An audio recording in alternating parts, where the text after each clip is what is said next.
Merci, Monsieur le Président. Ma question s'adresse à Madame la Ministre des Solidarités et de la Santé. Madame la Ministre, vous venez de présenter ce matin en Conseil des ministres le projet de loi relatif à l'organisation et à la transformation de notre système de santé. Les progrès contenus dans ce texte sont notables, notamment sur les facilités d'accès aux soins, les formations, la lutte contre les déserts médicaux et l'amélioration des conditions de travail pour le personnel soignant qui a autant besoin de revalorisation que de reconnaissance. Nous ne pouvons cependant ignorer l'état actuel de certains hôpitaux en France. J'ai pour exemple le CHRU de Nancy-Brabois sur ma circonscription qui a opéré des coupes drastiques dans les budgets de personnel et de fonctionnement afin de réduire un déficit de plus de 400 millions d'euros en 2013.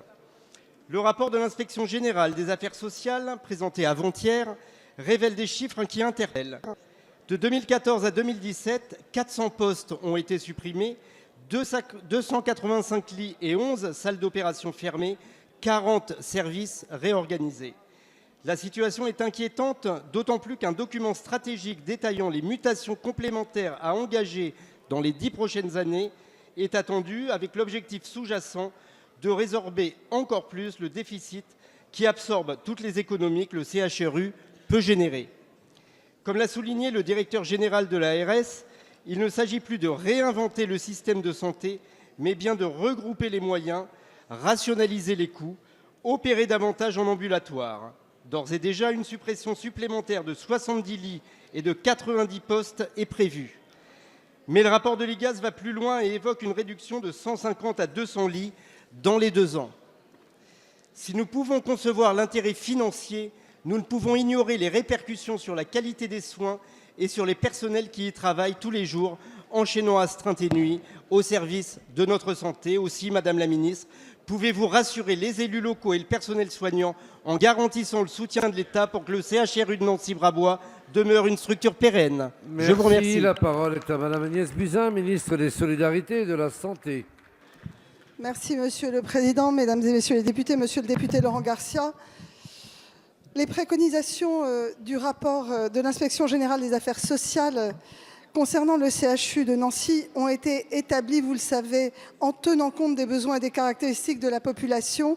Et la qualité des soins dispensés, vous le savez, ne s'évalue pas au regard du nombre de lits dans un établissement. Donc ce rapport de l'Inspection générale des affaires sociales a été présenté devant le conseil de surveillance de votre hôpital lundi 12 février. Le CHU joue effectivement un rôle déterminant dans l'offre de soins pour la population du territoire lorrain. Accentuer les coopérations avec les établissements voisins sous l'égide de l'Agence régionale de santé permettra de mieux structurer les filières dans une logique de gradation des soins qui est réaffirmée par le projet de loi que j'ai présenté ce matin. Alors je partage votre inquiétude ainsi que celle exprimée par la députée Carole Grandjean quant à la situation du centre de Nancy. Bien qu'incontestables, les actions menées ces dernières années pour améliorer la trajectoire financière du CHU ont été insuffisantes. Il est donc indispensable que l'établissement se dote d'une véritable stratégie indiquant les transformations à conduire pour les 10 ans en cohérence avec les évolutions démographiques et l'offre de soins sur son territoire. Toutes ces évolutions vont être présentées, vous le savez, devant le comité qui évalue les investissements hospitaliers avant la fin de l'année.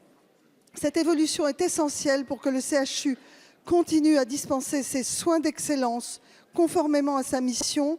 L'Agence régionale de santé Grand Est ainsi que le ministère des Solidarités et de la Santé vont rester extrêmement vigilants quant à la situation de ce CHU et sensibles, vous le savez, aux efforts réalisés par la communauté pour permettre à cet établissement de revenir à une trajectoire financière durable. Je vous remercie. Merci.